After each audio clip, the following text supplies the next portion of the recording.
voyage chez les présocratiques et vous allez voir qu'avec Pythagore et les pythagoriciens, il y a autant de mystères, si ce n'est encore plus que la semaine dernière avec nos fameux Milésiens. C'est pour ça que, bon, c'est un peu une boutade, mais je vous ai indiqué Pythagore, point d'interrogation, parce qu'on ne sait rien de sûr, ni sur la date de sa naissance, ni sur la date de sa mort, ni sur pas grand-chose de toute façon de sa vie. Voilà. Qu'est-ce qu'on va dire? Je ne sais pas, il va falloir que je remplisse 2 heures en vous racontant des histoires. On est sûr qu'il existait, oui. Oui, à peu près. Alors, on va donc s'intéresser, pour commencer, aux sources qui nous parlent de Pythagore et des pythagoriciens. Et en fait, ce qui est amusant, c'est que dès l'Antiquité, les informations sur Pythagore, surtout sur sa vie et ses activités, sont très nombreuses, puisque il n'aurait rien écrit. Donc là, il y a plusieurs hypothèses là-dessus. Il n'aurait rien écrit de manière volontaire pour donner la priorité à une transmission orale, qui permettait aussi, d'une certaine manière, de choisir les interlocuteurs qui allaient recevoir son enseignement. Ou il n'aurait rien écrit, on n'est pas sûr. S'il a écrit quelque chose, de toute façon, là, on a tout perdu. Donc c'est même pas une ligne, 2 lignes, comme avec Anaximandre, ou les fragments d'Héraclite. Là, il n'y a rien. Voilà. Et pourtant, et c'est paradoxal, les informations sur sa vie, sur ses activités sont très nombreuses, et plus on s'éloigne de son époque, plus ces informations sont nombreuses. C'est-à-dire qu'il y a comme une sorte de légende qui grandit, qui se nourrit au fil des années, au fil des siècles. Et donc on peut vraiment parler d'une mythologisation, d'une légende qui se construit autour de la figure de Pythagore, et très tôt, en fait, dès presque de son vivant, mais aussi dans les quelques décades qui suivent sa disparition. Donc on a beaucoup d'éléments sur sa vie et sur les fameux pythagoriciens. Par contre, le degré de fiabilité de ces informations, là, est faible. Voilà. Donc il faut prendre tout ce que l'on lit, tout ce que l'on entend, tout ce que l'on voit écrit sur Pythagore, avec beaucoup de prudence. Et sur les pythagoriciens aussi. Alors, dans toute l'œuvre de Platon, puisque ce que j'essaierai de montrer aussi ce matin, c'est la filiation, là qui semble tout à fait avérée, entre Pythagore et Platon. Platon s'inspirant largement de ce qu'on peut appeler la vision pythagoricienne, notamment concernant les nombres et concernant la musique, qui sont 2 grands volets importants de la vision pythagoricienne. La théorie des nombres et la musique dans le sens de l'harmonie musicale. Et pourtant, dans toute l'œuvre de Platon, et quand même elle est importante, il n'y a que 2 références, 2 petites références à Pythagore et aux pythagoriciens, l'une sur Pythagore, l'une sur les pythagoriciens, que l'on trouve toutes les deux dans la République. Donc c'est peu. Bon, ce sont deux petits extraits que je vais vous lire qui sont importants, mais on peut penser que c'est quand même pas grand-chose, hein, compte tenu de cette filiation quand même pythagoricienne de l'œuvre de Platon. Alors, au livre 10 de la République, hein, donc le dernier livre de la République, Platon oppose le mode de vie homérique à celui instauré par Pythagore. Donc il oppose mode de vie créé par Homère, hein, et le mode de vie pythagoricien que Platon présente en ces termes. Donc on a 3 lignes, hein, donc c'est vraiment à prendre avec beaucoup de sérieux. Alors voilà ce que dit Platon. Pythagore fait lui-même pour cela l'objet d'une exceptionnelle dévotion, et ses successeurs de nos jours encore suivent une règle de vie qu'il qualifie de pythagoricienne. Et ce fait les rend manifestement différents aux yeux des autres. Donc là, il y a un point très important que je voudrais souligner, c'est que Pythagore, pythagoricien, est associé très souvent à un mode de vie. Donc là, c'est tel quel dans le texte de Platon, une règle de vie. Une règle de vie qu'il qualifie de pythagoricienne et qui les rend différents aux yeux des autres.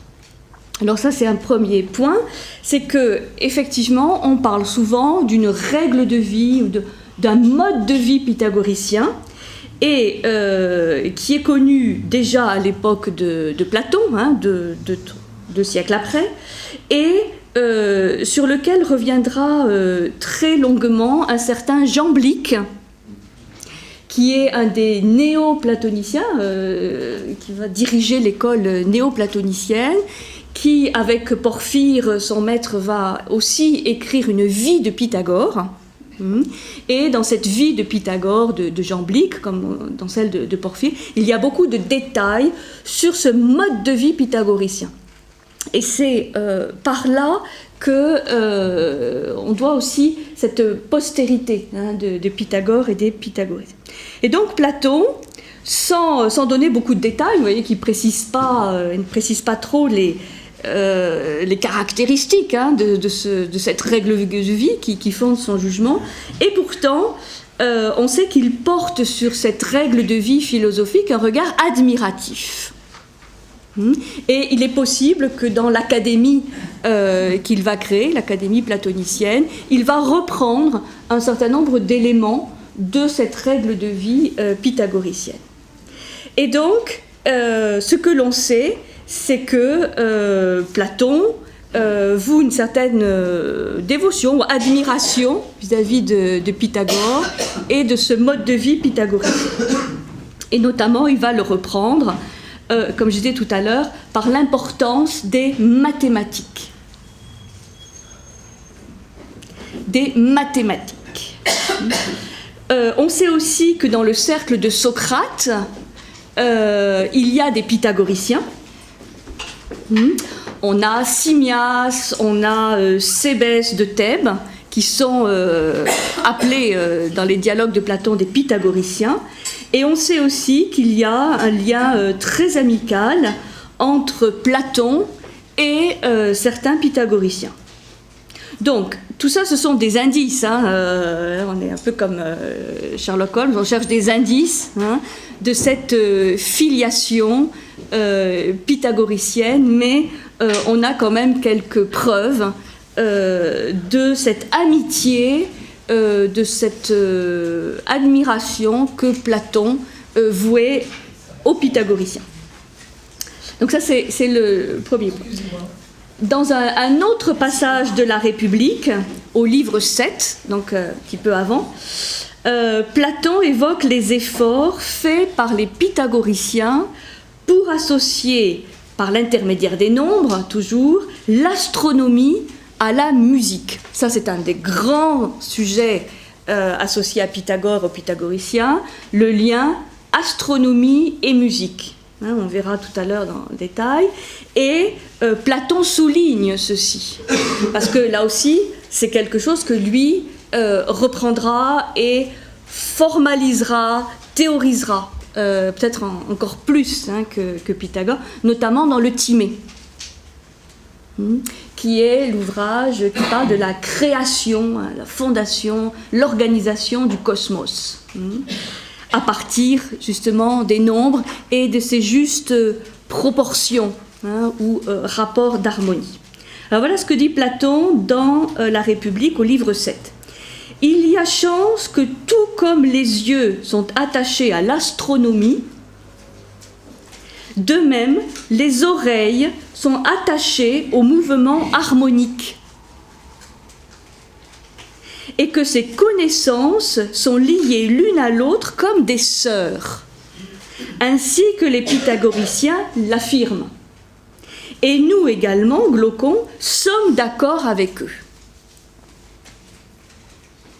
Donc là, c'est un deuxième tout petit passage de La République où il signale ce lien pythagoricien entre l'astronomie et la musique, entre l'astronomie qui est liée au sens de la vue et la musique ou le mouvement harmonique associé à l'ouïe, aux oreilles.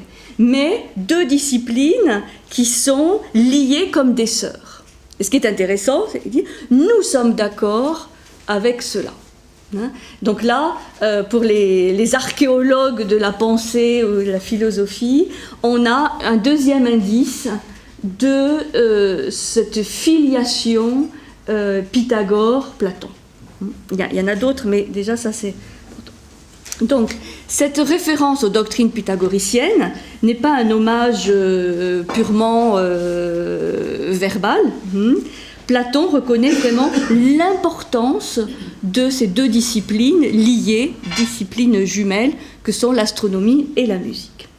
Et c'est ce qui permet de comprendre pourquoi aussi Platon va reprendre ces disciplines, la musique, l'arithmétique, la géométrie, dans son programme d'éducation du citoyen. Et certains disent même qu'à l'entrée de l'académie platonicienne, on dit souvent qu'il y a une phrase « nul n'entre ici s'il n'est géomètre », et en fait, peut-être, c'est une hypothèse que certains avancent, que la phrase complète aurait été « nul n'entre ici s'il ne connaît la musique ni la géométrie, ou la géométrie, et la géométrie ». Donc, pas simplement la géométrie, mais aussi la musique, dans le sens que Pythagore va lui donner, c'est-à-dire pas simplement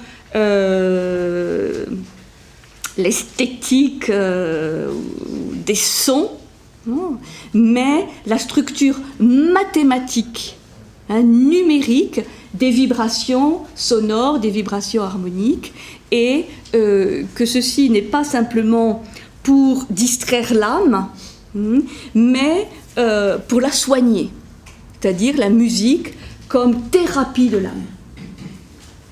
C'est ce que Pythagore probablement déjà employé, que Platon reprendra. Par opposition, comment caractérise-t-on le mode de vie homérique ? Pour Platon, il est clair que Homère a écrit de très belles choses, de très belles épopées et poésies, mais qu'il n'a pas formé le citoyen. C'est pour ça qu'il oppose le mode de vie pythagoricien, qui a forgé des citoyens et qui ont pu avoir des responsabilités, même politiques, autour de la ville de Crotone, c'est-à-dire une éducation du citoyen, alors que le mode de vie homérique est beaucoup plus dans la poésie, l'esthétique, dans un aspect intéressant de l'âme, mais insuffisant, probablement du point de vue de Platon, pour vraiment former le citoyen. Ceci étant à mettre en rapport avec ce qu'il va développer dans la République, à savoir, vous savez, le paradigme de la ligne. C'est-à-dire que par rapport aux poètes, aux aèdes, à ceux qui sont professionnels de cet art des mots, eh bien nous sommes dans l'image de l'image, dans le reflet du reflet. Alors que lorsque nous sommes dans l'étude des idées, des nombres, des hypothèses mathématiques, nous sommes plus haut le long de la ligne. Et donc plus proche de ce fameux plan intelligible, plan des essences. Donc, très rapidement, ce qu'il reproche au mode de vie homérique, si tant est qu'on puisse parler d'ailleurs d'un mode de vie homérique, c'est qu'il est trop dans le monde sensible. Et pourtant, l'Odyssée, il a bien une morale finale quand il retrouve sa place à Ithaque dans le monde. C'est pas une simple légende, quoi. On en tire des conclusions. Bien sûr, bien sûr. Disons, ce n'est pas. Il ne dit pas que la poésie ne sert à rien, mais n'est pas suffisante pour forger un homme. Voilà. C'est pas qu'il l'a. Parce qu'il y a beaucoup de contresens. Là, on a dit que Platon voulait chasser les poètes de la cité. C'est faux. Il pense que les poètes, comme les sophistes d'ailleurs, ont leur place dans la cité, mais ils ne peuvent pas être les seuls garants, les seuls tenants de l'éducation du citoyen. Bon, ça, rapide. Alors, voilà pour Platon. Aristote, qui succède à Platon, vous savez, n'évoque jamais Pythagore de manière nominative, mais par contre il parle souvent des pythagoriciens. Donc ça on peut difficilement dissocier Pythagore et pythagoriciens, puisqu'il y a beaucoup de philosophes pythagoriciens dont on va retrouver les noms. Et en général, ce qui est intéressant chez Aristote, c'est qu'il associe, et parfois dans sa critique, les pythagoriciens et les platoniciens.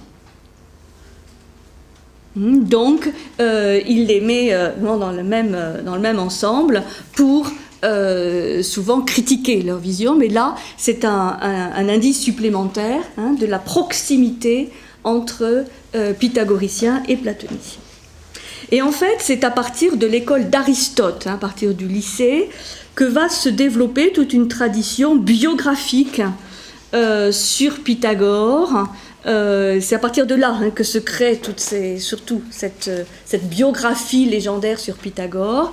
Et tous les philosophes postérieurs vont se référer à ce que dit Aristote ou les aristotéliciens sur Pythagore, les pythagoriciens.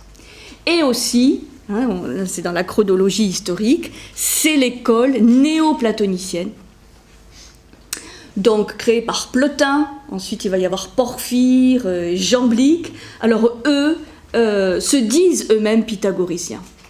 Plotin, c'est clair, Porphyre aussi, ils se disent pythagoriciens, donc ce qui explique aussi ce qu'il y a de pythagoricien dans la vision néoplatonicienne. Et je parlais tout à l'heure de Jamblique. Jamblique, lui, sa vie de Pythagore est une sorte d'hommage, un hymne à la gloire de Pythagore. Et donc il y a un amour inconsidéré des néoplatoniciens, en tout cas tardifs, vis-à-vis de Pythagore et des pythagoriciens. Et ceci explique aussi qu'à la Renaissance, à Florence, dans la fameuse académie, la recréation de l'académie platonicienne, eh bien, il y a un renouveau du pythagorisme, allié aussi au renouveau des mystères de l'Antiquité, et notamment des mystères d'Orphée et des mystères de Dionysos. La Renaissance va voir, entre autres, la renaissance de ce goût pour les anciens mystères archaïques de la Grèce.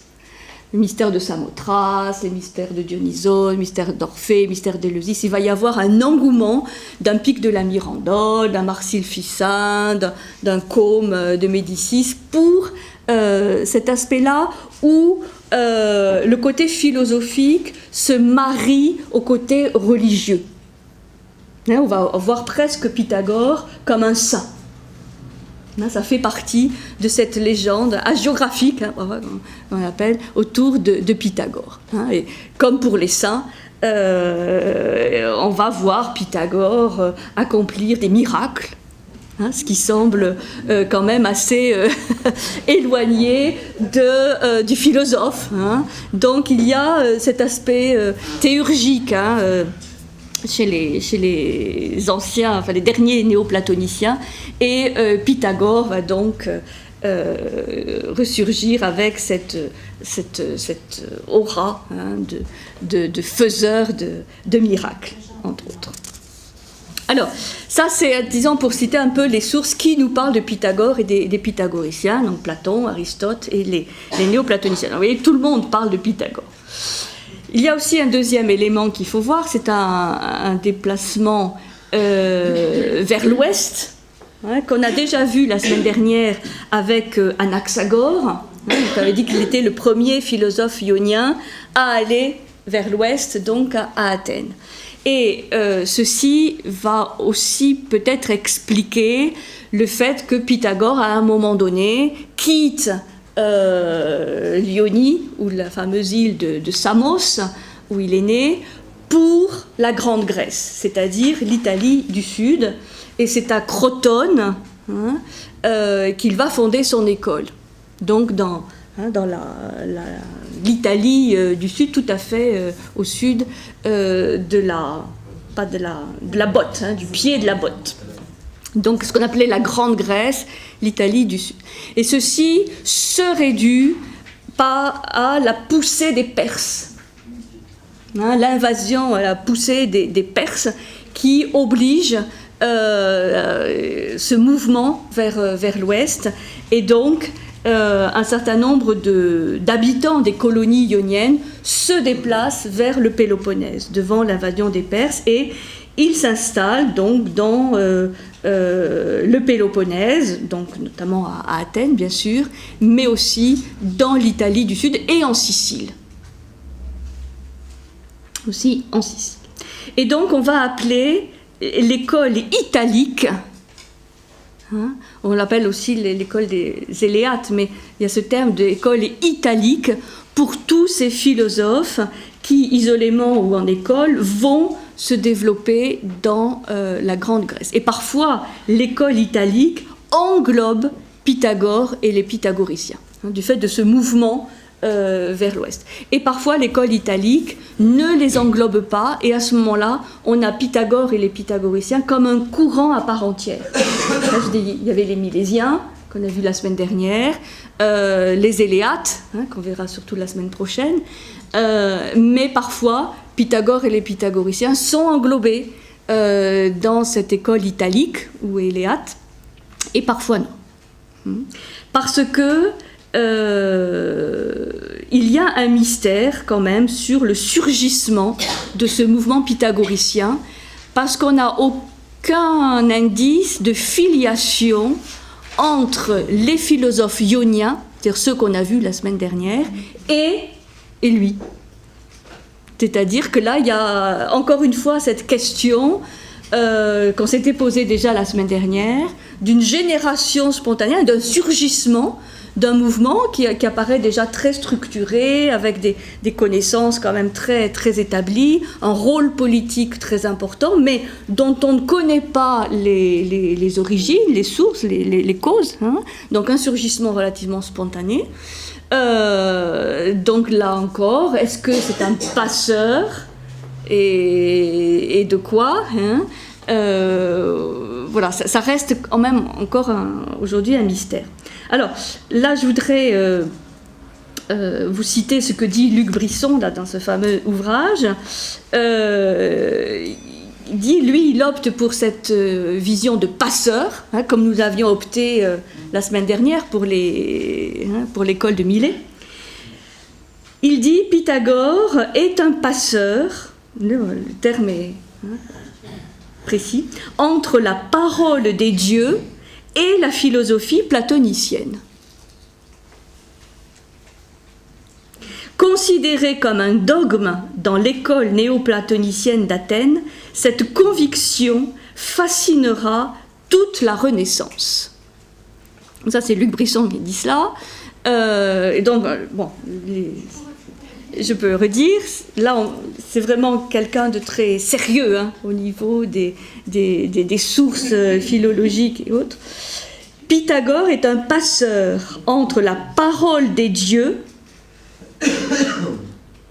et la philosophie platonicienne. Oui. Oui. Donc on a les dieux, Pythagore et la philosophie platonicienne. Il passe. Hein. Considéré comme un dogme, alors ça c'était donc considéré vraiment comme quelque chose de vrai, considéré comme un dogme dans l'école néo-platonicienne d'Athènes, cette conviction fascinera toute la Renaissance. Ce que je vous disais tout à l'heure, c'est qu'à la Renaissance, on va refaire surgir la figure de Pythagore et des pythagoriciens, et avec ce langage quasiment divin qu'on va lui accorder, sachant que c'était assez facile dans la mesure où beaucoup d'éléments des pythagoriciens étaient des éléments qui se transmettaient de manière symbolique, hein, allégorique, imagée, et donc qu'on pouvait tout à fait effectivement le considérer comme un intermédiaire entre cette parole des dieux, ça veut dire quoi, la parole mythique, et certaines hypothèses disent que Pythagore serait allé en Égypte, serait allé en Mésopotamie, à Sumer. Non, il aurait son théorème. Oui, et les connaissances de manière plus large d'astronomie et mathématiques, il les aurait apprises en Mésopotamie, ce qui est tout à fait plausible, puisque les Mésopotamiens étaient des maîtres hein, dans ce domaine mathématique et l'astronomie. Donc c'est une hypothèse qui tient assez bien la route. Donc ça veut dire que Pythagore serait ce passeur entre la parole de l'hermétisme égyptien, des connaissances mathématiques astronomiques babyloniennes, hein, Mésopotamie, et puis la philosophie platonicienne qui va présenter tout cela de manière beaucoup plus rationnelle, hein, ou comme on le dit souvent, avec la prédominance du logos, c'est-à-dire du savoir, de la science, plus de rationalité que le mythos hein, qu'on trouve dans les anciennes civilisations. Donc c'est un peu comme pour les Ioniens qu'on a vu la semaine dernière, hein, pour Thalès, Anaximandre, Anaximène, Anaxagore, des passeurs, et pour Pythagore et pythagoriciens également, ce qui donne une certaine cohérence aussi à leur enseignement. Et pourquoi un tel retentissement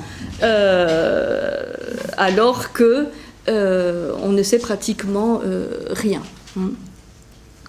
Donc, même difficulté d'interprétation hein, que l'on va retrouver aujourd'hui, comme pour la semaine dernière, car donc on se trouve devant des éléments assez symboliques. Y avait-il un enseignement caché ou secret? On n'en sait rien. En tout cas, beaucoup d'éléments transmis de manière mathématique, symbolique, musicale, et beaucoup de légendes hein, qui se sont agrégées autour de la figure de Pythagore, ce qui fait qu'il est très difficile d'avoir une approche rationnelle, hein, sûre et fiable de Pythagore. Et pourtant, et ça fait, là je souligne à l'envi le paradoxe hein, de ce personnage, quand on parle de l'Antiquité et quand on évoque les mathématiques, l'immortalité de l'âme, la transmigration des âmes, que certains appellent de manière savante la métansomatose hein, ou la métampsychose, enfin, toute cette idée de transmigration des âmes, l'harmonie des sphères, tout ce qui est harmonie musicale, et bien immédiatement, ce qui vient, c'est pythagoricien. Ce qui veut dire que tous ces éléments hein, de mathématiques, d'harmonie musicale et d'immortalité de l'âme, ce que l'on va retrouver évidemment chez Platon, et bien tous ces éléments, voilà, facilement on leur colle l'adjectif pythagoricien. Donc, c'est là encore une énigme, Et on va trouver dans les ouvrages du fameux Diogène Laërce, mais aussi de Jean Blic, des catalogues, c'est-à-dire des listes de philosophes pythagoriciens. Plus de 200 noms, plus de 200 noms même de philosophes pythagoriciens, dont seuls quelques-uns sont connus. Et encore, Philolaos, Archytas de Tarente, sont parmi les plus connus. Donc je vais pas vous citer les 250 autres, parce qu'alors là, ça serait vraiment très ennuyeux. Mais pour dire que on n'a pas, ni sur les platoniciens, ni sur les aristotéliciens, autant de noms. C'est étrange. Là, on a vraiment des catalogues de noms, comme pour prouver qu'ils avaient bien existé.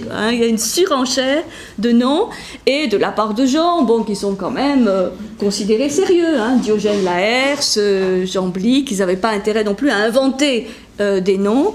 Et c'est vrai que dans les dialogues de Platon, on voit apparaître certains pythagoriciens.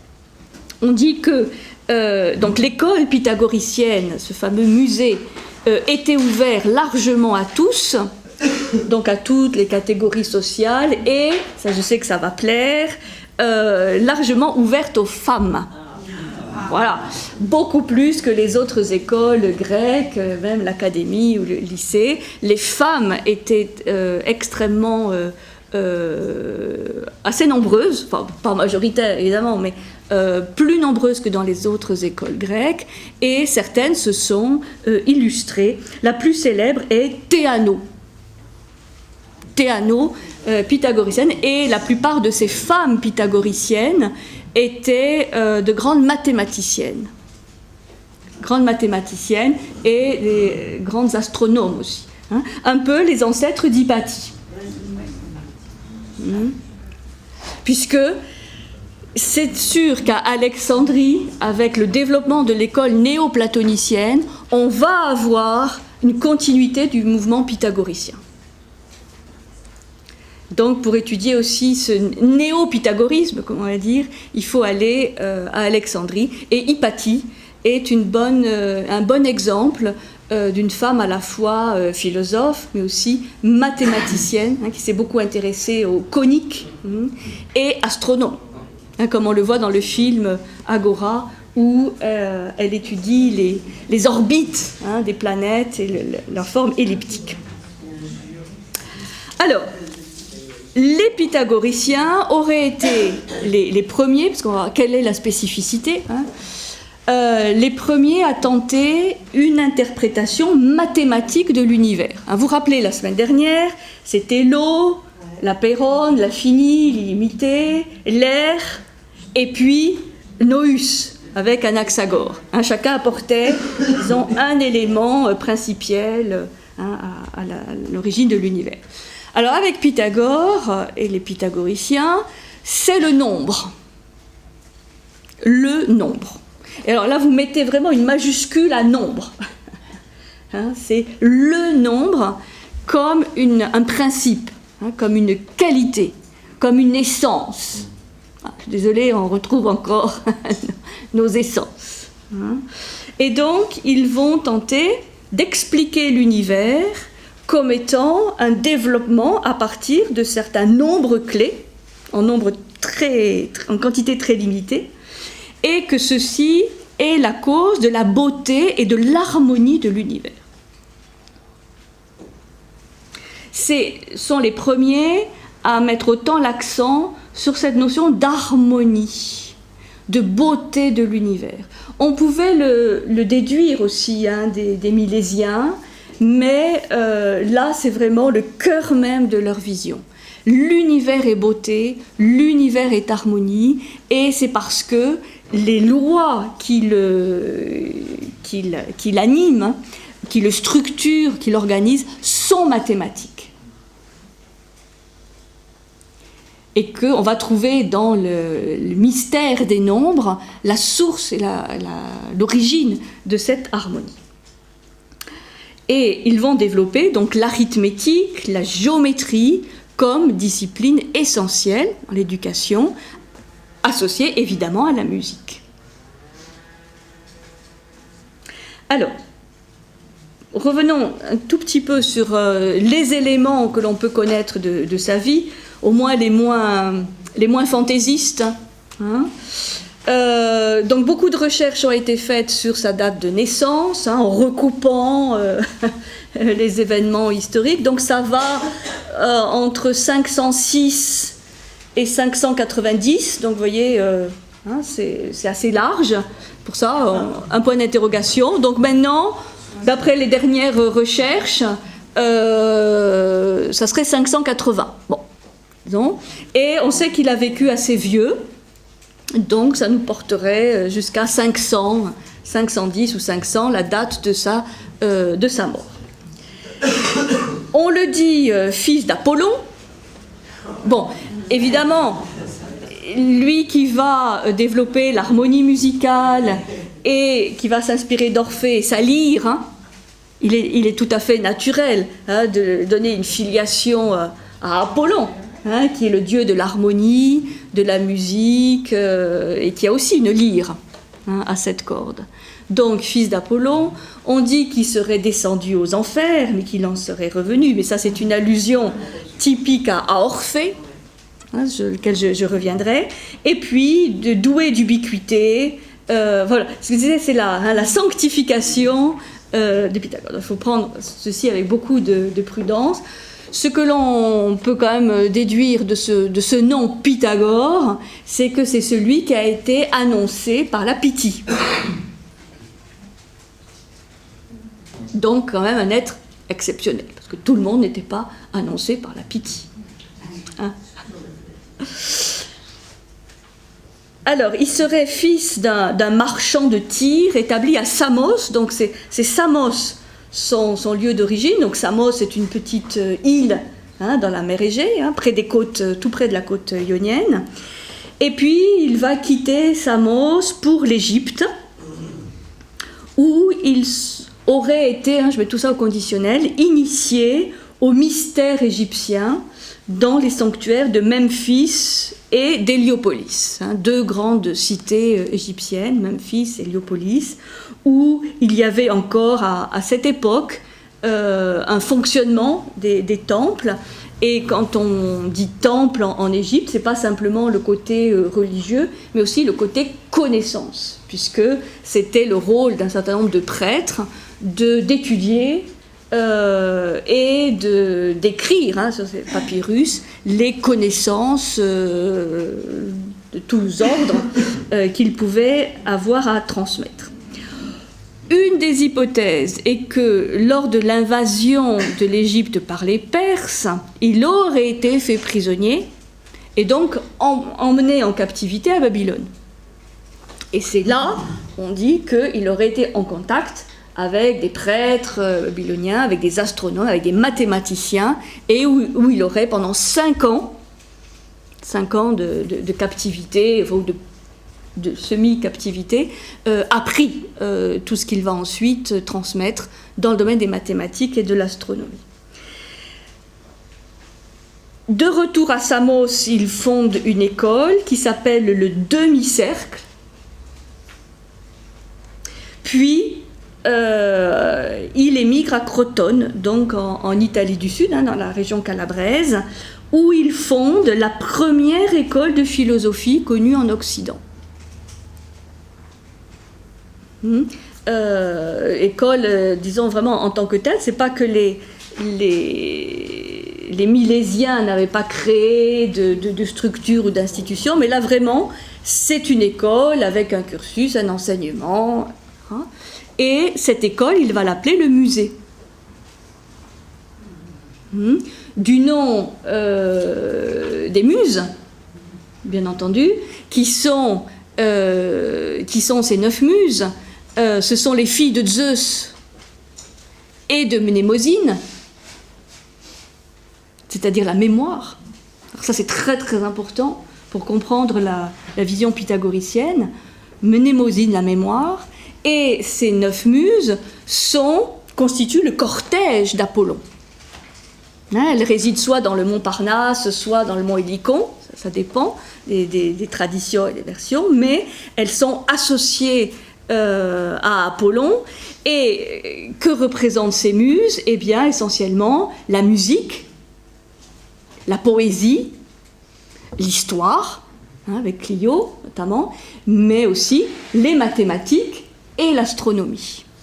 Donc on voit bien, avec cette dédicace de l'école pythagoricienne aux muses, quels sont les enseignements qui vont être essentiels dans cette école. Les mathématiques, l'astronomie, la musique, la poésie. La poésie épique, la poésie lyrique. Bon, là je vous renvoie aux 9 muses qui sont très souvent représentées avec leurs instruments et qui constituent le cortège d'Apollon. Donc musée, le mot existe de nos jours, mais c'est comme le lycée ou l'académie avec une signification un petit peu différente. Là c'est vraiment la filiation avec toutes ces disciplines associées aux muses. Bon, sur l'enseignement, je reviendrai tout à l'heure, quels étaient les différents niveaux d'enseignement dans l'école, mais ce que l'on croit savoir, c'est que vers 500 avant Jésus-Christ, l'école de Crotone est brûlée. Ce n'est pas un accident, c'est un ancien élève, semble-t-il, de l'école qui aurait mis le feu à l'école. Un certain nombre de pythagoriciens sont massacrés.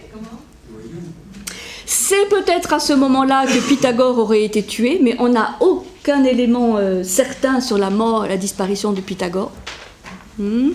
Et en tout cas, le mouvement pythagoricien, à partir de ce moment-là, passe quand même dans une certaine clandestinité. C'est-à-dire que les pythagoriciens survivants vont émigrer, puisque l'école, le siège de Crotone n'existe plus.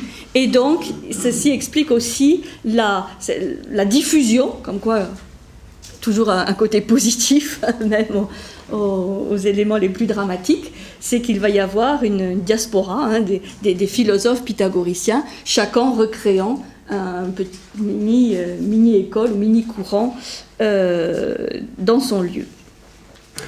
Alors, dernier élément sur Pythagore en lui-même, on lui accorde la paternité, vous savez, du mot philosophe et du mot philosophie, puisqu'il aurait été interpellé par un certain nombre d'élèves qui le trouvaient très savant, très érudit, qui lui dit « Ah, mais toi, Pythagore, tu es un grand sage ». Ce à quoi il aurait répondu « Non, je ne suis pas ça, je ne suis qu'un philosophe ». Donc un amoureux de la sagesse, mais on ne peut donner qu'à la nature le nom de sage. Bon, voilà. Dans tous les livres, dans tous les manuels scolaires sur Pythagore, vous avez cette origine du terme philosophie, philosophe, accordé donc à Pythagore, sachant que pour lui, très humblement, il n'était qu'un amoureux de la sagesse, mais que cette sagesse, elle n'était en fait détenue que par la nature. Et que lui n'était qu'un pratiquant de la philosophie pour se rapprocher par amour de cette sagesse. Alors, ce qu'on peut faire comme hypothèse, puisqu'il faut bien faire des hypothèses, c'est que ce mouvement pythagoricien, comme on l'a vu un petit peu tout à l'heure, passeur entre deux traditions, aurait été influencé par deux courants ou deux institutions qu'on appelle des institutions de mystère, mystériques, qui sont d'une part le courant orphique et le courant dionysien ou dionysiaque. Donc, ce sont deux filiations possibles pour aussi comprendre, à part ce qu'il a appris en Mésopotamie sur les mathématiques ou en Égypte, on a deux filiations spécifiquement grecques qui sont d'une part Orphée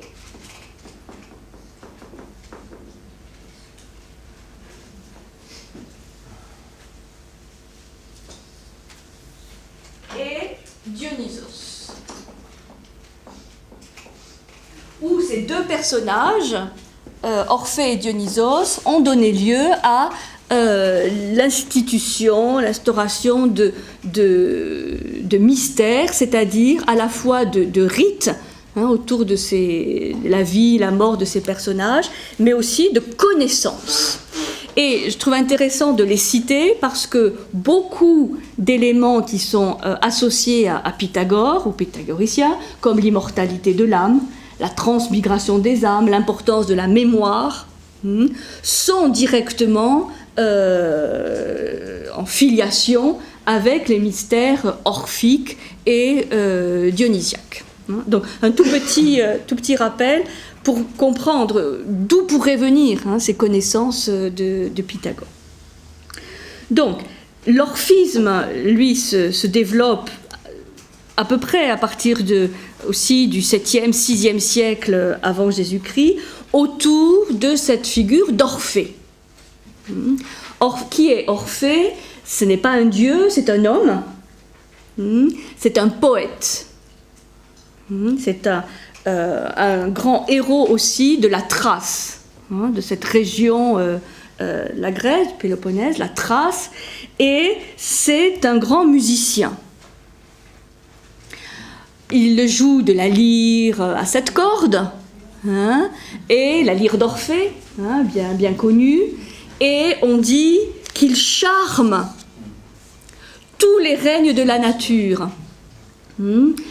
puisque les arbres lui rendent hommage, les animaux sont charmés par sa musique, et même les animaux les plus sauvages deviennent doux comme des agneaux.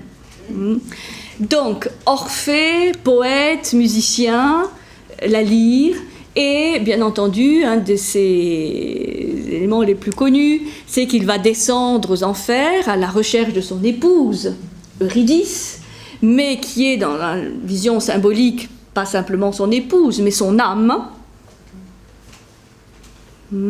Et vous connaissez le tragique de son histoire, puisqu'il ne doit pas se retourner quand il ramène Eurydice vers la lumière, que la curiosité, comme chacun sait, bien masculine, fait qu'il se retourne et qu'Eurydice disparaît et qu'il remonte à la lumière tout seul. Ce qui est une interprétation, donc va reprendre les pythagoriciens, sur la cyclicité de l'incarnation de l'âme, qui passe périodiquement par des périodes d'incarnation à la lumière et des périodes où on ne la voit plus, où elle va disparaître dans le monde souterrain, dans le monde de l'enfer, mais surtout de l'obscurité. Et il va avoir une fin tragique, cet Orphée, puisqu'il va être tué, décapité par un certain nombre de femmes, probablement jalouses de sa fidélité à Eurydice, et on dit que sa tête coupée continue à chanter. Vous avez des très beaux tableaux, je ne me rappelle plus l'auteur du tableau, où on voit cette tête d'Orphée dans un rocher qui continue à chanter et à prédire des oracles, puisque la parole d'Orphée est aussi une parole oraculaire. Très proche d'Apollon, en fait. Puisqu'Apollon a aussi la lyre, a aussi la parole prophétique oraculaire. Donc, cet enseignement orphique, que l'on va retrouver de manière assez complète, assez récemment, puisque c'est dans les années 60, en 62, qu'on va trouver en Crète les lamelles d'or orphiques, où on va trouver un certain nombre de chants, de prières, des orphiques, et qui vont permettre de mieux comprendre leur enseignement. Et cet enseignement orphique est assez bien connu aujourd'hui.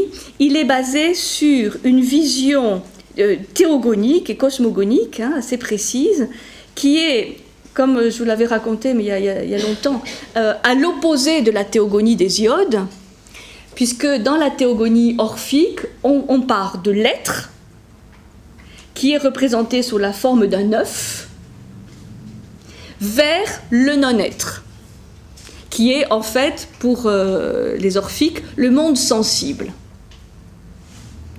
Donc, c'est à l'envers de la théogonie d'Hésiode, parce que dans la théogonie d'Hésiode, on part du non-être pour arriver à l'être, hein, avec Zeus. On part du chaos pour arriver à Zeus, aux Olympiens, donc à tout ce qui est l'être, le réel.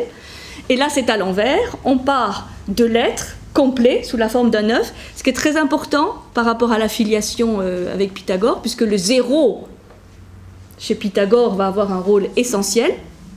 Donc l'œuf, hein, c'est le zéro. Et pour arriver au non-être, c'est-à-dire au monde sensible, au monde beaucoup plus pauvre, hein, pour les orphiques. Et ils vont surtout expliquer que l'âme est immortelle et peut revenir à ce monde de l'être.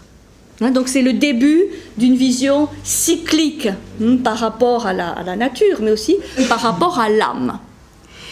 Et il va y avoir dans la vision orphique un mythe extrêmement important qui est le mythe de Dionysos. Donc le fameux Dionysos, qui chez les orphiques s'appelle Zagreus. Et qui va vraiment expliquer. Bon, je passe un peu de temps là-dessus, mais ça me semble important pour comprendre ce que les pythagoriciens vont ensuite enseigner. Le mythe de Dionysos, Zagreus, raconte l'origine de l'homme. Comment les hommes ont été créés, et surtout, il va raconter la double nature de l'homme, à la fois céleste et terrestre. Et ceci, il l'explique comment. C'est toute une histoire où sont mis en scène les titans. Les titans, vous savez, ces êtres immenses, un peu archaïques, un peu frustres, un peu sauvages. Et ces titans vont trouver un jeune bébé, un jeune enfant, du nom de Dionysos, et ils vont le tuer. Ils vont d'abord le faire bouillir, puis le faire rôtir. Bon, ça semble anodin, mais ceci n'est pas du tout correct pour un grec. Parce que normalement, c'est à l'envers. On commence par faire rôtir les chairs. Jamais on commence par les faire bouillir. Bon, ceci, les anthropologues vont beaucoup s'occuper de cela, notamment Lévi-Strauss, sur le bouilli, le rôti. Mais bon, je passe. Donc ils vont faire bouillir les chairs, faire rôtir, et ils vont ensuite manger la chair de Dionysos. Et Zeus ne sera pas content du tout. Zeus veut châtier les titans, parce que ce petit Dionysos était quand même quelqu'un de prometteur. Il va châtier les titans et il va les foudroyer. Puisque c'est son attribut, Zeus, la foudre. Et les cendres des titans vont donner la matière première des premiers hommes. C'est-à-dire que les hommes sont façonnés à partir des cendres des titans. Ce qui veut dire, qu'est-ce qu'il y a dans les cendres des titans? Il y a les titans, mais il y a Dionysos. Et vous comprenez qu'au niveau symbolique, c'est ainsi qu'ils expliquent qu'en fait l'homme a une double ascendance. Archaïque, sauvage, rustre, tout ce que vous voulez, une ascendance titanesque ou titanique, des titans, mais aussi il y a l'ascendance dionysiaque ou dionysienne, divine. Alors ça c'est fondamental pour tous les mystères orphiques, pour tous les mystères de Dionysos, puisque Dionysos, c'est le deux fois né. Donc les mystères de Dionysos sont liés au mystère de la mort et de la renaissance, liés aussi à l'extase, à l'enthousiasme, et aussi liés à cet aspect sauvage de la nature, puisque le Dionysos est un dieu agraire au départ, lié à l'aspect sauvage et foisonnant de la nature. Et donc, ça c'est très important pour tous ces cours, dont vont probablement s'inspirer les pythagoriciens, d'expliquer que l'homme a une double nature, céleste et terrestre, et qu'il doit, par la mémoire, d'où l'importance de Mnémosyne, se rappeler de sa nature céleste pour y revenir, pour qu'il ne soit pas que mu par sa nature terrestre. C'est pour ça que dans les hymnes orphiques, on dit toujours « Souviens-toi, souviens-toi, tu es fils du ciel et de la terre, et pas simplement de la terre. » Donc, dans les mystères orphiques et dionysiaques, il y a vraiment cette idée d'un retour possible à l'unité, d'un retour possible à l'harmonie. Puisque dans la théogonie, le début, c'est l'être. Et l'être, il est beauté et harmonie. Et c'est le fait de l'avoir quitté, ce monde, qui nous a amenés dans le monde sensible de la matière, le monde concret. D'où l'importance de Mnémosyne. Sinon, pourquoi Pythagore aurait pris cette figure des muses, et avec ces filles de Zeus et Mnémosyne? Probablement par cette filiation orphique. Donc, c'est une manière d'associer aussi, qu'on trouve dans les mystères orphiques, Apollon et Dionysos, ces deux fameuses polarités de la vision grecque. Apollon, l'harmonie, et Dionysos, cet aspect beaucoup plus de folie, d'extase, de transgression des codes, mais qui est aussi une autre forme qui ramène à l'harmonie. Voilà, alors ça c'est quelque chose qui me semble important pour comprendre la filiation pythagoricienne, parce que sinon, ce sont des éléments qu'il va trouver effectivement peut-être en Égypte ou en Mésopotamie, mais pas seulement. Il y a aussi une source spécifiquement grecque aussi à cela. Qui véhiculait ces mythes dionysiaques? Quels étaient les hommes qui véhiculaient ces mythes? Il y avait c'était comme des mini-églises, des mini-courants, avec des prêtres qui organisaient les rites. Et puis, il y avait donc ces fêtes, les Dionysies, qui va donner après chez les Romains les fameuses bacchanales. Alors là, avec le côté romain, ça sera beaucoup plus orgiaque, et ils vont un peu oublier le côté sacré de l'histoire. Donc, chez les Grecs, c'est l'ivresse, mais bon, l'ivresse plus spirituelle que physique, disons. Les Romains vont prendre plutôt la bonne vigne.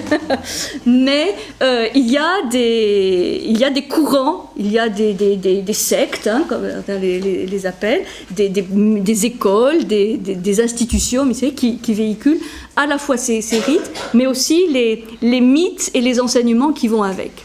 Et un des enseignements clés de la vision orphique ou dionysiaque, c'est l'immortalité de l'âme. Donc Eurydice, elle séjourne dans les enfers, mais ce n'est qu'un aspect du cycle de l'âme. C'est déjà de la philosophie. Comment ? C'est déjà de la philosophie. C'est déjà un questionnement sur l'origine, parce que là on voit bien la création du monde, il y a une théogonie, il y a la théogonie orphique, qui est moins connue que la théogonie d'Hésiode. C'est normal, parce que tous ces courants orphiques, dionysiaques, pythagoriciens, seront toujours un peu en marge, en tout cas de la religion officielle populaire, disons. Puisque c'est plus des institutions mystériques, donc symboliques, initiatiques, on va dire. Et on comprend mieux le courant pythagoricien par cette filiation ou cette symbiose qu'il a pu y avoir avec ces mouvements, me semble-t-il. Alors, venons-en maintenant au cœur, après toutes ces sources et ces filiations, de la vision pythagoricienne. Et on va commencer par l'harmonie des nombres, avec l'explication de la fameuse tétractys pythagoricienne. Chez Diogène Laërce, notre ami Diogène Laërce, sur les mathématiques pythagoriciennes. alors je cite, hein, c'est un passage de Diogène Laërce. Pour Pythagore, les principes sont d'une part les nombres et leur rapport, qu'il appelle aussi harmonie. Pour Pythagore, les principes sont d'une part les nombres et leur rapport, qu'il appelle aussi harmonie, et d'autre part les éléments composés des deux, qu'il appelle géométriques. Donc les nombres et leur rapport, hein, qu'il appelle harmonie, et les éléments composés des deux, c'est-à-dire à la fois les nombres et les rapports entre les nombres, qu'il appelle géométrique. On va détailler tout ça. La monade est le principe de toute chose. Produite par la monade, c'est-à-dire l'unité, la dyade ou dualité. C'est la monade et la dyade indéfinie qui engendrent les nombres, puis les nombres qui engendrent les points, puis les points qui engendrent les lignes.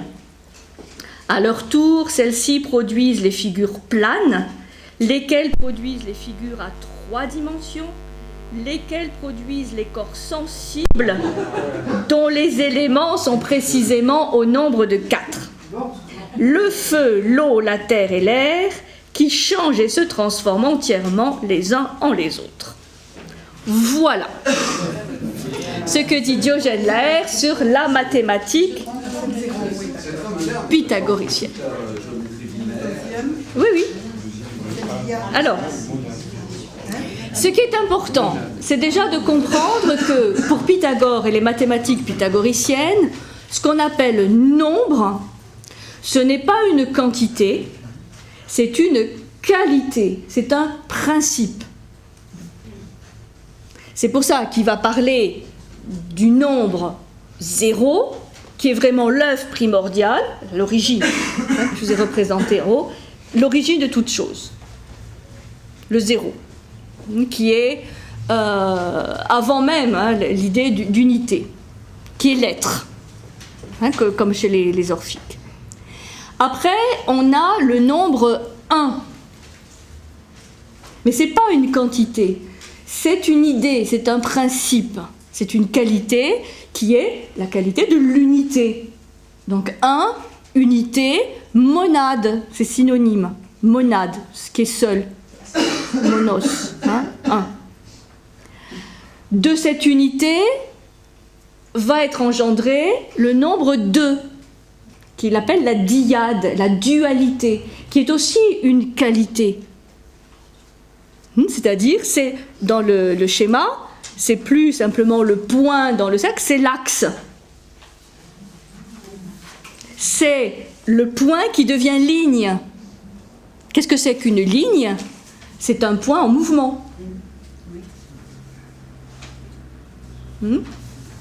Donc, quand on passe du 1 au 2, on passe de quelque chose de relativement fixe au mouvement, à ce point en mouvement qui donne la dyade, l'axe. Quand on a les deux axes, vertical et horizontal, se forme la première figure géométrique fermée qui est le triangle, qui est associé au nombre 3. La trinité, le triangle, le ternaire. Oui, qui va donner le fameux théorème de l'hypoténuse. Vous connaissez par cœur, plus connu que le théorème de Thalès. Le carré de l'hypoténuse est égal au carré des sommes. Ok. Bon. Mais ça, c'est un aspect, disons. Et enfin, l'incarnation dans le monde spatio-temporel se termine avec le 4, le quaternaire, le carré, qui va aussi donner le volume après le cube. Parce que ce que Diogène Laërce là nous explique, c'est la génération des nombres. Donc, à partir du 0, ensuite le 1, le 2, le 3 et le 4, tout ça va donner aussi la génération des figures, d'abord plane et ensuite en volume. C'est-à-dire que là, vous avez vraiment ramassé la genèse du monde. D'abord en une dimension, ensuite en 2 dimensions, et ensuite en 3 dimensions. Et là, quand on étudie Platon et les fameux solides platoniciens, qui sont des volumes, qui sont au nombre de 5, je ne sais pas si vous vous rappelez, le tétraèdre, le cube, l'octaèdre, l'icosaèdre, le dodécaèdre, ce sont des volumes, mais faits à partir d'éléments triangulaires ou carrés. Donc, soit des formes polygonales à partir de carrés, soit des formes polygonales à partir de triangles. Tout ça pour expliquer que l'univers s'explique à partir d'un tout petit nombre de principes.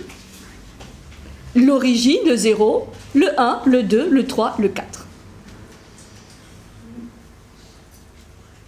L'espace-temps se résume à cela.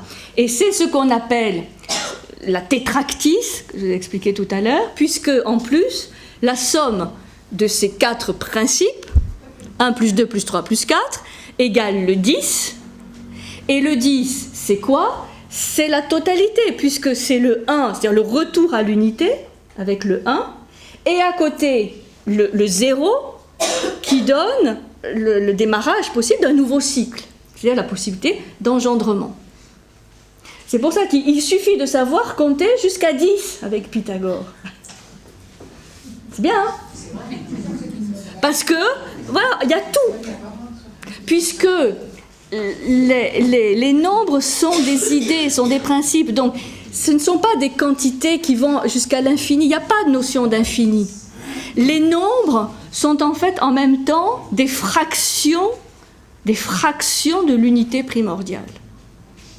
C'est-à-dire que le 1, c'est l'unité, bon, okay, mais le 2, ça sera aussi associé à l'idée de moitié, le 3 à l'idée de tiers, et le 4 à l'idée de quart. Quel est l'intérêt de considérer ces nombres comme des fractions de l'unité primordiale? C'est que la fraction donne toujours le rappel de l'unité. La moitié, mais la moitié de quoi? Un tiers de quoi? Un quart de quoi? Donc c'est pour comprendre que cet enseignement de mathématiques est toujours associé à cette idée éthique d'un retour à l'unité. Qu'il y a la fragmentation, il y a la dispersion, il y a la multiplicité, dans notre fameuse dialectique entre l'un et le multiple, mais que par le biais des mathématiques, par le biais de l'étude des figures géométriques, et aussi des rapports, des volumes entre eux, on a toujours en fond le retour à l'unité, puisque l'harmonie, elle est dans les proportions, dans les rapports, mais l'harmonie la plus grande est dans l'unité primordiale. C'est pour ça qu'on va trouver chez Pythagore aussi cette idée de proportion dorée, la proportion divine, ce rapport d'harmonie entre des segments de droite. Tout est basé sur la notion d'harmonie, de proportion juste, de proportion divine. C'est pour ça qu'il va aussi parler d'harmonie des sphères, puisque dans la vision pythagoricienne, les planètes qui tournent autour du Soleil, donc là cette fois c'est clair que les planètes sont rondes et qu'elles tournent autour du Soleil, ces planètes vont être en rapport numérique les unes avec les autres et avec le Soleil. Et elles vont, en tournant, émettre un son. C'est ça qu'on appelle l'harmonie des sphères. Que cette harmonie des sphères, Pythagore l'aurait entendu. Là, c'est de l'ordre de la conjecture. Mais toutes ces planètes qui tournent donnent une vibration, donnent un son, et que ces sons sont harmonieux les uns avec les autres. Et qu'il est possible, donc, d'écouter, d'entendre l'harmonie des sphères, c'est-à-dire ces magnifiques sons qui naissent du mouvement des planètes autour du Soleil. Et il va y avoir un rapport entre ces rapports numériques ou géométriques et les rapports qu'on va trouver dans la gamme musicale. Ça, je vais vous expliquer ça un petit peu après. Ça va jusqu'à maintenant? Hein? Alors, une autre manière de représenter la tétractys, c'est sous forme d'un triangle où vous avez 1 en haut, au sommet, 2, 3 et le 4. Et le 4 qui est associé à la base du triangle, c'est-à-dire le côté le plus terrestre, le plus stable, le plus concret. Voilà. C'est pour ça que 1, 2, 3 et 4 donne la fameuse décade pythagoricienne.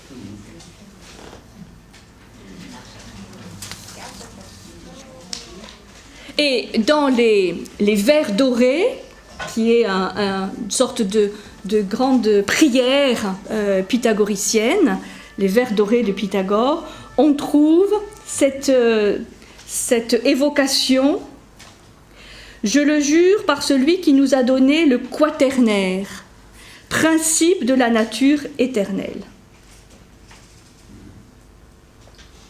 Donc, quand on arrive au quaternaire, voilà, on a fait le tour de la différenciation de la nature, de l'espace-temps. D'où ça vient ces vers dorés? De pythagoriciens postérieurs qui ont écrit une sorte d'hymne ou de prière qui contient, je vous le lirai tout à l'heure, une grande partie des enseignements pythagoriciens, qui a été traduit à l'époque par Fabre d'Olivet. Bon, maintenant il y a d'autres traductions, mais c'est une des littératures les plus connues, disons, associées aux pythagoriciens. Donc ça veut dire que les nombres, et ça c'est très intéressant parce que quand Platon va expliquer la création de l'univers, notamment dans le Timée, il va reprendre cette idée du nombre qui est une idée, les nombres idées, qui structurent l'univers. C'est pour ça que c'est si important de connaître les mathématiques, d'être géomètre, et en même temps musicien. Parce qu'on comprend les lois de l'univers, les lois de la nature, et donc on peut vibrer soi-même en harmonie ou en symbiose avec l'univers. Ça, c'est une autre manière d'expliquer le microcosme et le macrocosme. Nous vibrons tous, avec une octave donnée, mais en harmonie avec l'univers. Et dans les recherches actuelles, il y a beaucoup de recherches sur ces sons émis justement par les planètes, puisque dans l'harmonie des sphères décrite par les pythagoriciens, il y a cette idée d'un univers qui vibre comme une corde. Or, aujourd'hui, vous savez, en astrophysique, on parle de théorie, au pluriel, théorie des cordes. C'est-à-dire que la plus petite particule, en fait, de la matière, en deçà même du quark, ce serait des sortes de filaments en vibration permanente, des milliards et des milliards de petites cordes qui sont en vibration. C'est une des hypothèses aujourd'hui pour comprendre un petit peu la structure de la matière. Alors, je ne dis pas que tout ça converge vers une même vision, mais c'est troublant de voir qu'on revient aujourd'hui à cette idée de vibration, de son cosmique, de mouvement vibratoire. Le mouvement brownien, déjà, est assez proche de cela. Alors, la théorie musicale aussi, pour montrer que le son est mathématique, pour relier mathématiques et musique. On relie mathématiques et musique. Alors, comment la musique se relie à cela? Alors, les pythagoriciens disent qu'il existe une relation entre la longueur d'une corde vibrante et le son émis. Bon, là, s'il y a des guitaristes ou des joueurs de monocorde parmi vous, vous allez tout de suite comprendre. On dit que Pythagore aurait inventé cet instrument qu'on appelle le monocorde, qui est vraiment d'une simplicité totale, puisque c'est une corde. Et que selon l'endroit où on la pince, la corde va donner un son différent. Donc, c'est l'idée aussi très métaphysique qu'une corde au repos, c'est le silence, qu'une corde qu'on pince, c'est un son, et un son différent selon l'endroit où on la pince, et que lorsque la corde a fini de vibrer, elle est au repos, et on revient au silence. Vous voyez, il y a cette idée de silence qui est associée en fait aux sortes de zéro. Ensuite, le son, la vibration, le mouvement. Et après, réintégration dans le silence. Ce qu'on comprend très bien quand on écoute de la musique, pas en concert parce que les applaudissements empêchent d'entendre cette réintégration dans le silence, ce qui est fort dommage. Mais quand vous écoutez un morceau de piano, un morceau de flûte, peu importe, et que quand la musique s'arrête, vous pouvez percevoir ce son qui réintègre les séances. C'est un moment magique, dont on se prive bien souvent. Terrible. Mais ça permet de comprendre cette vision pythagoricienne, toujours du retour à l'unité. Donc le son provient du silence et y retourne. Donc c'est un silence qui n'est pas vide, puisque tous les sons sont dans le silence.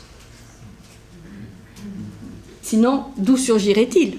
Mais on passe d'un moment de son en puissance au son, disons, en acte, comme dirait Aristote. Donc, pour reprendre nos histoires de cordes, pour les musiciens, vous savez que les musiciens sont souvent des mathématiciens. Hein, c'est très lié. Très lié. Soit 4 cordes tendues. La première vaut 1.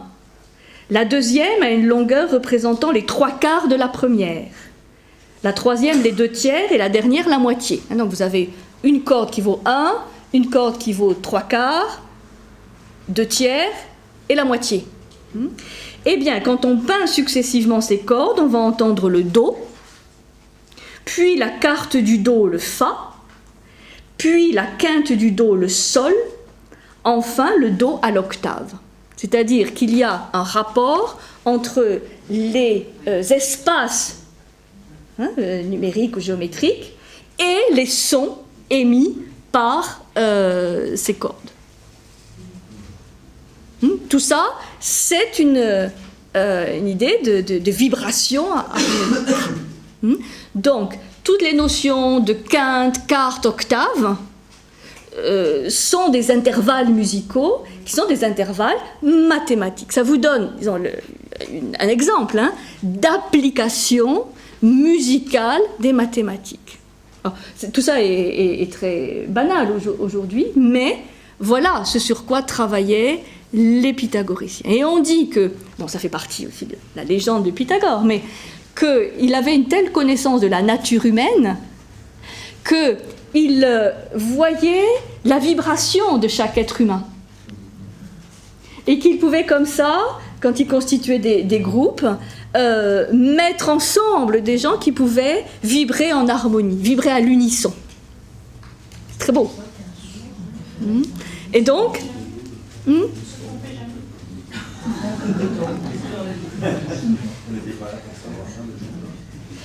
peu importe l'idée, je trouve l'idée très belle. L'idée d'une vibration, on dirait aujourd'hui une coloration, vibration, voilà, associée à chaque être. Donc, ils vont découvrir ce qu'on appelle les lois de l'harmonique.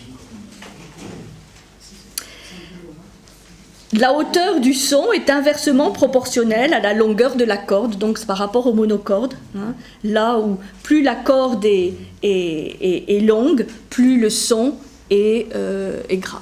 D'ailleurs, c'est une loi qui affecte les cordes vocales. Hmm? Plus elles sont... Ah non, pas vrai.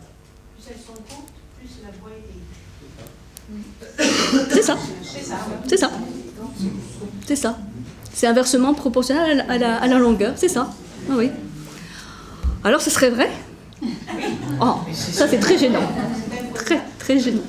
Alors, donc la musique a une valeur éthique et aussi médicale. Comme je disais tout à l'heure, il pensait pouvoir soigner dans le sens d'apporter de la paix, de l'harmonie, de la sérénité par la discipline musicale. Et rappelons-nous que Platon, dans son programme éducatif, c'est philosophie, musique, gymnastique.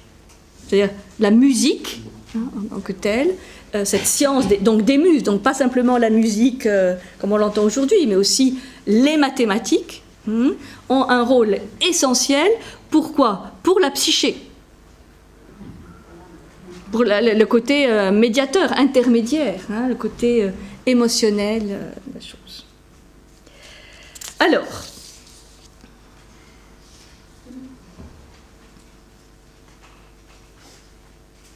on peut dire que par rapport à l'harmonie des sphères que j'ai évoquée très rapidement, que les trajectoires, on peut dire les orbites des planètes et de la Terre autour du Soleil sont analogues à des cordes vibrant en harmonie les unes avec les autres, comme les notes de la gamme musicale. Et ils avaient associé à la Terre, au son de la Terre, la note Fa. Fa. Vous connaissez le chant de renisation? Oui, l'acido même. Oui. Et le fait, puisque c'était une question la semaine dernière, que les planètes et la Terre tournaient autour du Soleil.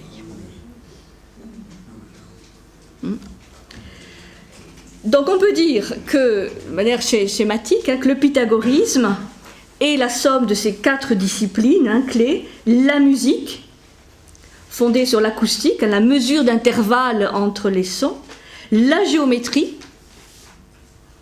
l'arithmétique, donc la science des nombres, et l'astronomie. La trigonométrie. Oui, ça rentre dans la géométrie. Géométrie arithmétique. Astronomie, musique, géométrie, arithmétique, astronomie. Alors, par rapport à un autre élément du corpus pythagoricien, on aurait aussi cette notion, que j'ai pas mal développée tout à l'heure, de l'immortalité de l'âme. C'est pour ça que est associée au thème pythagoricien cette notion de métempsychose, de transmigration des âmes. Donc cette idée que les âmes vont passer par un certain nombre de cycles successivement d'incarnation, c'est-à-dire de vie manifestée, concrète, et de désincarnation, c'est-à-dire où l'âme rejoint un état non incarné en attendant de se réincarner une nouvelle fois dans un nouveau corps. Donc là, il y a vraiment ce fondement que va reprendre Platon, notamment à travers l'allégorie de la caverne, parce que l'allégorie de la caverne, on peut le comprendre de multiples manières, mais une des interprétations de l'allégorie de la caverne, c'est bien cela aussi, cette alternance d'incarnation dans le monde sensible et de désincarnation de l'âme. Incarnation, c'est rentrer dans le monde sensible, dans la chair. Donc, ce qui est expliqué souvent, c'est que cet enseignement sur l'immortalité de l'âme était déjà donc dans les enseignements orphiques, mais en fait transmis à un petit nombre de gens, alors que la spécificité pythagoricienne, c'est d'ouvrir cet enseignement à tous. puisque l'école pythagoricienne était largement ouverte à tous. Et l'enseignement qui était délivré, il y avait plusieurs niveaux, mais il y avait des éléments qui étaient pour tous les habitants. Et il y a des témoignages, notamment de Jamblique, où on voit les gens de Crotone, les habitants de Crotone, se rassembler sur la place publique pour recevoir les enseignements, peut-être pas de Pythagore lui-même, mais d'un certain nombre de ses disciples. Alors on dit qu'il y avait au moins deux niveaux dans l'école pythagoricienne. Le premier niveau qu'on appelait les acousmatiques. Les acousmatiques, premier... Pour les débutants, disons. Acousmatiques. Alors ceux-là, ils étaient soumis à une discipline extrêmement difficile, qui était d'écouter. Ça a duré 5 ans.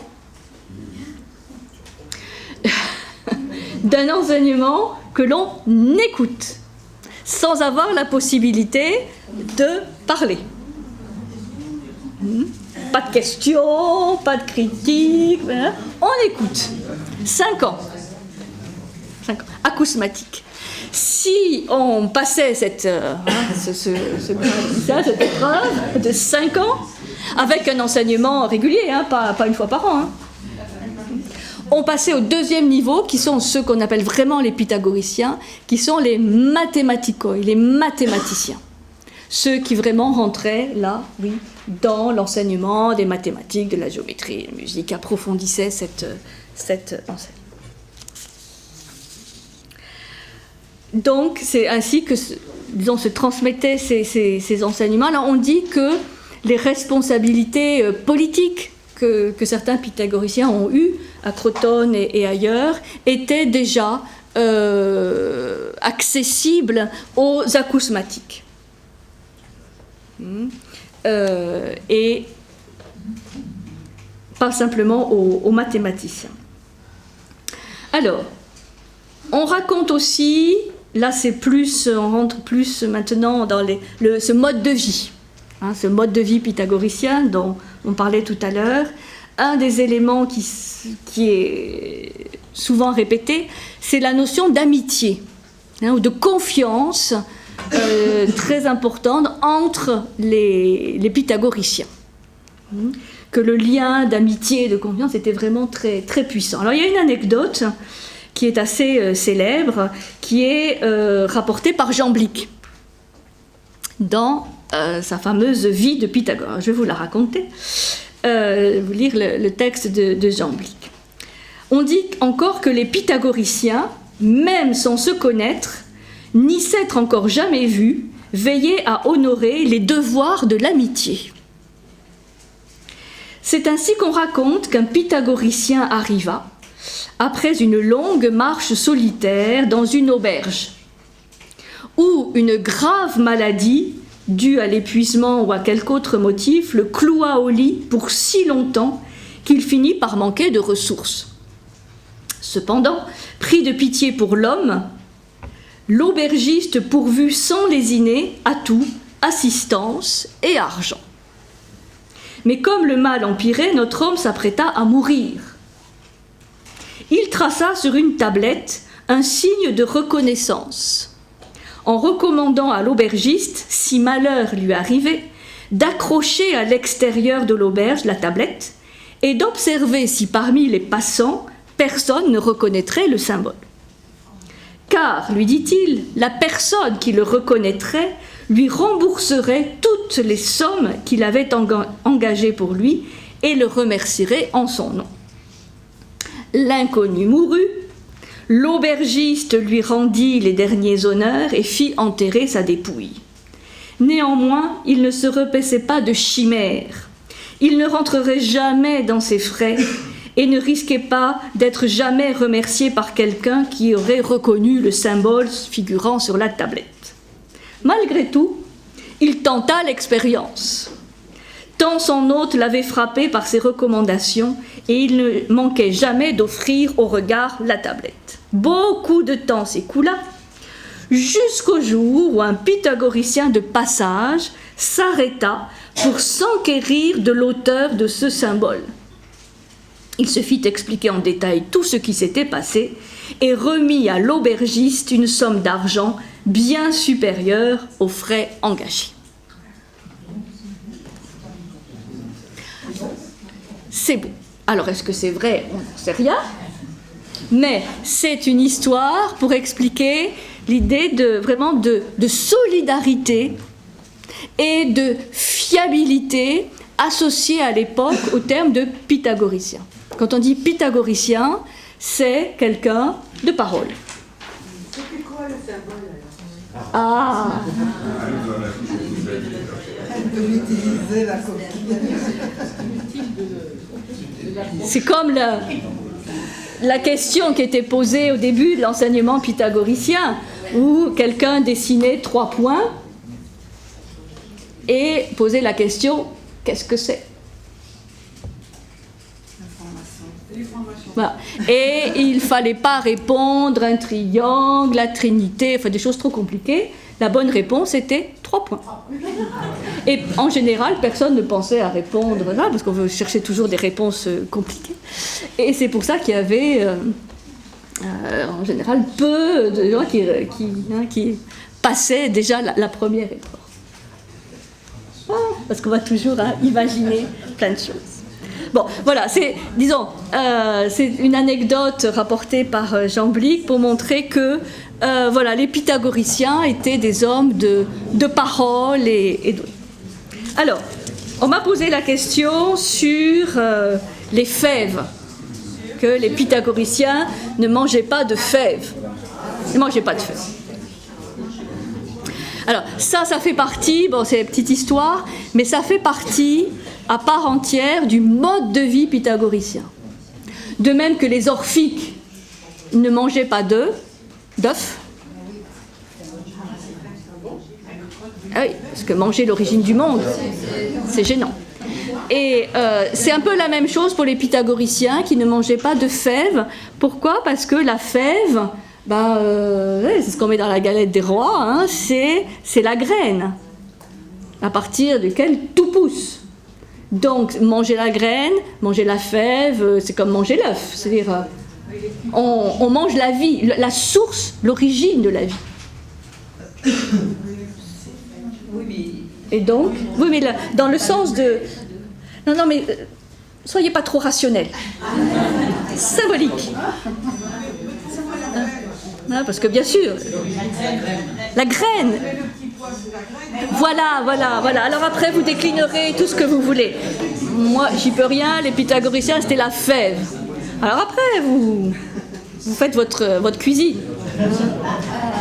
Donc, quand on dit mode de vie pythagoricien, ça allie l'alimentation, les exercices de l'esprit, en passant par la médecine, la formation du caractère. Quand on dit mode de vie, c'est pas simplement l'habillement ou l'alimentation, c'est toute l'éducation, la formation aussi du caractère qui était associée à cette vie pythagoricienne. Alors là aussi, c'est Jean Blic qui nous donne beaucoup de détails. Il dit ceci: en ce qui concerne la science médicale, ils faisaient là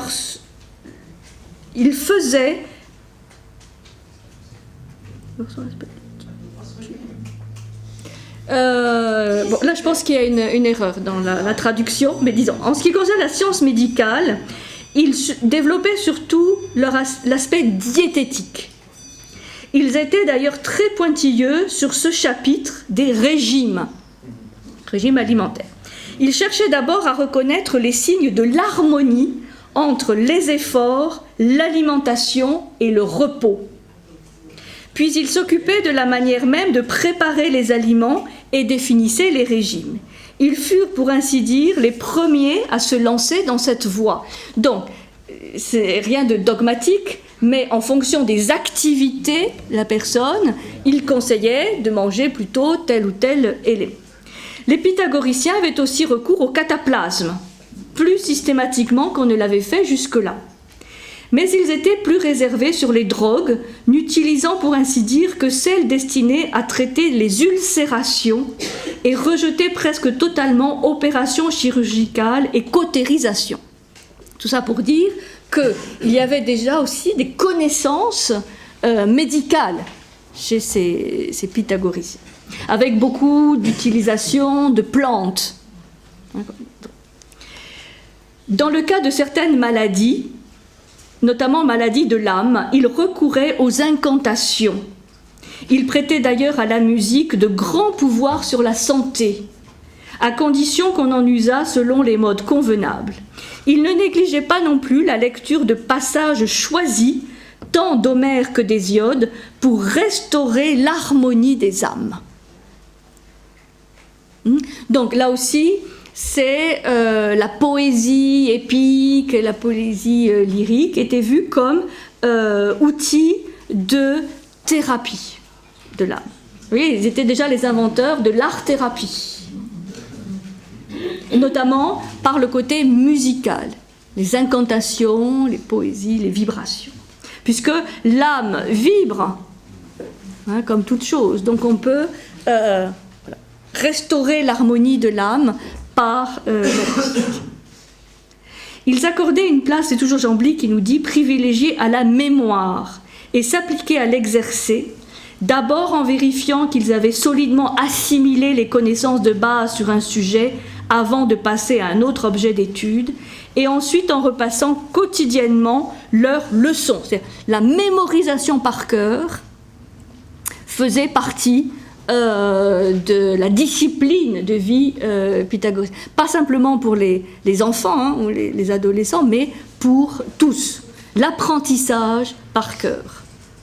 Pour travailler la mémoire. Alors, pas simplement le côté mnémotechnique, mais avec comme finalité de récupérer la mémoire de l'origine. Vous avez compris. Un pythagoricien ne se levait jamais avant de s'être remis en mémoire les événements de la veille. Voilà comment se faisait cette récapitulation. Il essayait de ressaisir mentalement ce qu'en se levant la veille, il avait dit, entendu ou ordonné. Et ensuite ce qui s'était passé en deuxième, puis en troisième lieu. Il procédait de même pour ce qui devait venir ensuite. C'est-à-dire la récapitulation de toute la journée de la veille. Pas pour donner de l'importance à ce qu'il avait dit ou à ce qu'il avait fait, aux gens qu'il avait rencontrés, mais pour travailler la mémoire. Hein, les muses sont filles de mnémosine. Puis il recommençait l'opération en essayant cette fois de se rappeler qui il avait d'abord rencontré dans la rue et qui ensuite il avait vu, quelles étaient les paroles du premier interlocuteur, puis du deuxième, du troisième, et ainsi de suite. Il refaisait l'exercice avec tous les autres faits de la veille. Il s'efforçait de ressaisir mentalement les événements de toute la journée en restituant chacun au moment où il avait eu lieu. Alors, c'est incroyable comme à la Renaissance, avec Giordano Bruno, on va retrouver cet aspect-là, du palais de la mémoire. C'est-à-dire de placer tous ces événements, tous ces éléments qu'on mémorise dans une sorte de palais. Et que d'associer un événement ou une parole à un endroit de ce palais facilite, par association d'images ou de sons, la mémorisation. C'est ce que Bruno va développer dans le palais de la mémoire. Aujourd'hui, par rapport à la lutte contre Alzheimer, ça pourrait être très très intéressant de reprendre ces aspects-là. S'il disposait d'un peu plus de temps libre au moment du réveil, il essayait de se ressouvenir aussi des faits de l'avant-veille, toujours de la même manière. Ainsi s'efforçait-il d'exercer le plus possible leur mémoire, convaincu que rien ne sert plus la science, l'expérience et la sagesse que la mémoire. Donc on pourrait envoyer ces petits textes à Vincent Peillon pour l'importance pour nos jeunes têtes de l'apprentissage par cœur. C'est une discipline essentiel. Et il faut quand même se demander pourquoi on l'a abandonné. C'est une discipline essentielle pour la structuration et peut-être un jour capter justement cette mémoire de l'origine. De même, au moral, il s'efforçait d'être constamment d'humeur égale, sans s'abandonner jamais à une excessive gaieté ni au pessimisme. Il rejetait loin d'eux la colère, l'inquiétude et l'agitation.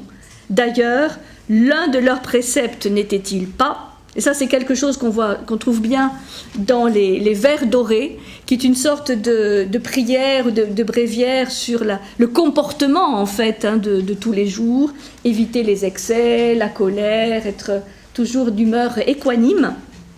Et il disait « Aucun accident humain ne doit surprendre les hommes de raison. Ils doivent au contraire s'attendre à tous les accidents qui ne sont pas en leur pouvoir. » Donc là, on voit déjà un peu la préfiguration de ce que vont dire les stoïciens plus tard. Il y a ce qui dépend de moi, ce qui ne dépend pas de moi, mais au moins de ce qui dépend de moi, là, le maximum. Si pourtant il leur arrivait parfois de connaître la colère, le chagrin ou tout autre trouble, alors ils s'isolaient et s'efforçaient en rentrant en eux-mêmes de digérer et de guérir le mal. Ça, c'est la notion qu'on trouve aussi beaucoup chez les orphiques de purification. Il est évident qu'on ne peut pas non plus échapper à la passion, à la colère, à la jalousie, au ressentiment, bref. Alors, que faire ? Surtout ne pas en rajouter, c'est-à-dire ne pas rajouter de la culpabilisation sur tout ça, mais se purifier. Voilà, donc pratiquer la musique, faire vibrer l'âme à l'unisson de choses belles et élevées, et ainsi purifier l'âme de tous ces excès, de toutes ces passions perturbatrices. On dit encore à leur sujet que jamais un pythagoricien ne se laissait aller sous le coup de la colère à châtier un serviteur ou à réprimander un homme libre. C'est-à-dire dans ce mode de vie, de cette éthique pythagoricienne, on a cette idée de parvenir à une certaine maîtrise, qu'on n'ignore pas les passions et les excès, mais qu'on doit pouvoir se former le caractère pour peu à peu maîtriser ces éléments. Et donc, engendrer quoi à l'intérieur et à l'extérieur ? De l'harmonie. Donc vous voyez, cette notion d'harmonie, elle touche tous les aspects de la vie. L'alimentation aussi, le fait de bien harmoniser les périodes d'activité, les périodes de repos, le rythme. Et que faire dans les activités, que faire dans le repos. Le repos n'était pas pour un pythagoricien ne rien faire, mais c'était justement s'adonner à la musique, à l'astronomie, aux mathématiques, pour élever l'âme. Donc, voilà ce qu'on peut dire. Si vous voulez plus de détails, lisez la vie de Pythagore de Jamblique ou de Porphyre. Vous pouvez lire aussi les vers dorés. Donc ça, c'est pas très très long. C'est 2-3 pages. Donc c'est aussi voilà, ce qui nous reste de certains pythagoriciens et qui sont, vous voyez, les conseils où on retrouve par exemple j'appelle mesure ce qui ne t'incommode pas. Habitue-toi à mener une vie pure et sans mollesse et garde-toi de faire tout ce qui provoque l'envie. Ne fais pas de dépenses inutiles comme quelqu'un qui ignore ce qui est beau. Ne sois pas avare non plus. La juste mesure est excellente en toutes choses. On pourrait dire la juste proportion. Ne fais jamais ce qui pourrait te nuire et réfléchis avant d'agir. Que jamais le doux sommeil ne ferme ta paupière avant d'avoir examiné chacune des actions de la journée. Vous voyez, le fait de se réveiller le matin en se remémorant les éléments de la veille, c'est préparé par le fait de déjà faire cette remémoration quand on s'endort. Donc, que jamais le doux sommeil ne ferme ta paupière avant d'avoir examiné chacune des actions de la journée. Avec ces 3 questions, quelle erreur ai-je commise? Qu'ai-je fait? Qu'ai-je omis? Parcours-les toutes de la première à la dernière. Si elles sont mauvaises, condamne-toi. Si elles sont bonnes, réjouis-toi.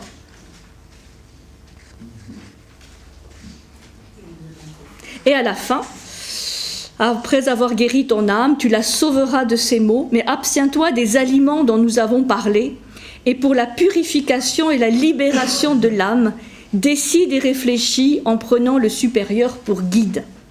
Si tu parviens au libre éther après avoir abandonné ton corps, tu ne seras plus mortel, mais un Dieu immortel. Et cet éther, eh bien, c'est la quintessence, hein, c'est le premier élément, hein, on peut dire, associé au zéro, hein, duquel le feu, l'air, l'eau et la terre proviennent et retournent. C'est pour ça que l'âme retourne au libre éther dont elle est issue. Donc là, ça vous donne les idées de purification, de libération de l'âme, dont on voit que probablement Pythagore n'a pas inventé, hein, qu'il a pris dans d'autres mouvements ou courants ou traditions, et que par contre, il est clair que Platon va reprendre à son compte. Socrate, Platon. La filiation vraiment pythagoricienne est quand même assez claire. Ça va, hein? Donc, pratiquer la musique, les mathématiques, l'astronomie. Bon, ça. Jusqu'à 10. Et compter jusqu'à 10. C'est-à-dire jusqu'à 4. Hein? Voilà. Voilà, quelques mystères pythagoriciens.